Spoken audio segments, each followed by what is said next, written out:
بسم اللہ الرحمن الرحیم۔ السلام علیکم۔ آج ہم بات کریں گے مراقبے کی۔ What is meditation?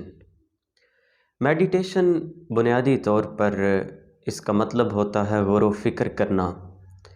مراقبہ لفظ رقیب سے نکلا ہے۔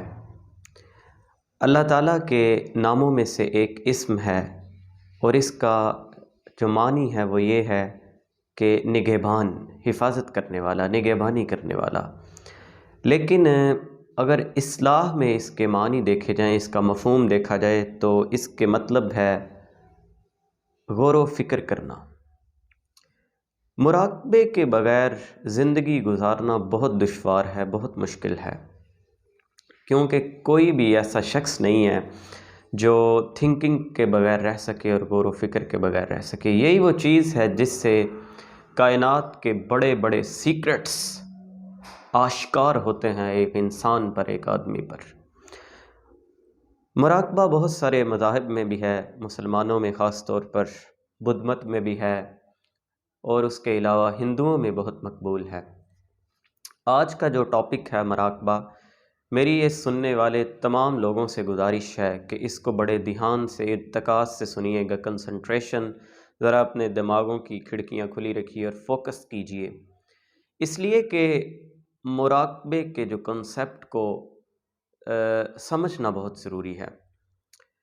مراقبہ بنیادی طور پر دو طرح کا ہوتا ہے۔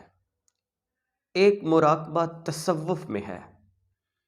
جب ہم تصوف میں مراقبے کی بات کرتے ہیں تو اس کا مطلب ہے کہ یہ وہ مراقبہ ہے جو آبزرویشن سے حاصل ہوتا ہے، مشاہدے کی طاقت سے حاصل ہوتا ہے۔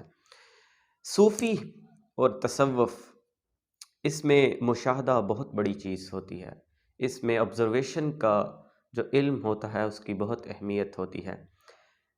یہ ایک حالت کا نام ہوتا ہے، ایک کنڈیشن کا نام ہوتا ہے جس میں انسان کا نفس غور و فکر کے بلند ترین درجے پر فائز ہوتا ہے، بلند ترین مقام پر ہوتا ہے۔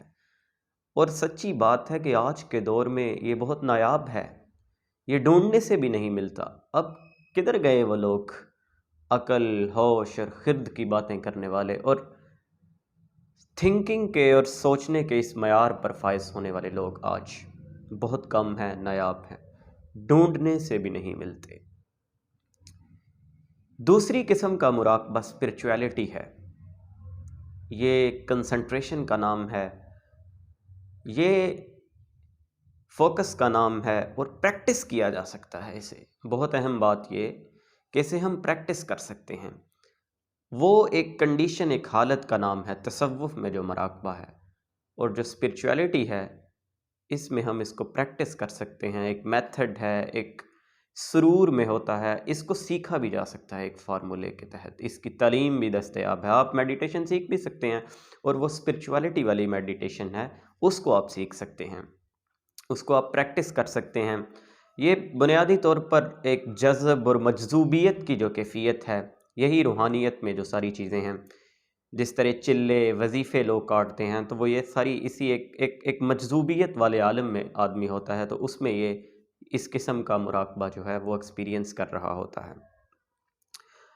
لیکن ایک فرق بہت اہم ہے جو شاید لوگوں کے وہم و گمان میں بھی نہیں ہے، وہ یہ کہ there is no spirituality in mysticism and there is no mysticism in spirituality۔ تصوف میں نفس کو علم دیا جا سکتا ہے، اس کو سکھایا جا سکتا ہے، اس کو سدھایا جا سکتا ہے، اس کو دیکھا جا سکتا ہے، ایک ٹھیک ڈگر پر چلایا جا سکتا ہے، ایک ٹریک پر اس کو رن کیا جا سکتا ہے جو کہ صراط مستقیم کا ٹریک ہے۔ لیکن دوسرا فرق یہ کہ جو روحانیت ہے، روحانیت میں نفس کو سدھایا جانا یہ اس میں چیز نہیں ہوتی، اس کو علم نہیں دیا جا سکتا، اس کو سکھایا نہیں جا سکتا، ایک ٹریک پر نہیں چلایا جا سکتا، بلکہ اس میں کنسیپٹ یہ ہے کہ اس میں نفس کو فنا کرنے کی کوشش کی جاتی ہے، اس کو ختم کرنے کی کوشش کی جاتی ہے۔ یہ روحانیت ہے، اور روحانیت میں چلے، وظیفے اور اس قسم کی بے شمار چیزیں، وظائف، اور لوگوں سے باتیں نہ کرنا، زندگی سے کٹ آف ہو جانا، یہ ساری چیزیں جتنی بھی ہیں ایک مجذوبیت والی کیفیت میں چلے جانا، یہ روحانیت میں ہے۔ اب تصوف اور روحانیت میں جو مراقبہ ہے اس کا بہت بڑا ڈیفرنس ہے، کیونکہ تصوف والا آدمی اللہ کی تلاش میں نکلا ہوتا ہے۔ اصل جو چیز ہے وہ تصوف میں جو میڈیٹیشن ہے وہ چیز ہے، وہ انسان ہے جو اس کو اپناتا ہے تو وہ اللہ کی تلاش میں نکل جاتا ہے، اور اس کو اپنی خود کی پہچان بھی ملتی ہے، اس کی اپنے آپ سے بھی اس مقام پر ملاقات ہوتی ہے۔ لیکن روحانیت میں دوسرے سارے کنسپٹس ہیں، اسی لیے یہ بڑی دردناک حقیقت ہے کہ آج پورا کا پورا جو معاشرہ ہے اس میں کیا ہے؟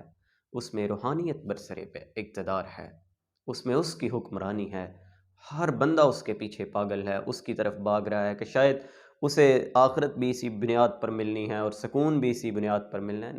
نہیں جی، پریکٹس کرنے کا نام نہیں ہے، یہ سوچ کے، غور و فکر کے بلند ترین درجے پر فائز ہونے کا نام ہے، اور اس میں پھر کائنات کے بڑے بڑے سیکرٹس، راز، اللہ بھی قرآن میں بے شمار جگہ پر اللہ نے ارشاد فرمایا کہ غور و فکر کرو، اور عقل اور ہوش والوں کے لیے بہت نشانیاں ہیں۔ اللہ تعالیٰ سے یہی دعا ہے کہ اللہ تعالیٰ ہمیں غور و فکر کرنے کی طاقت اور ہمت اور حوصلہ نصیب کرے، اور ہم صراط مستقیم کے ٹریک پر چلنے لگ جائیں۔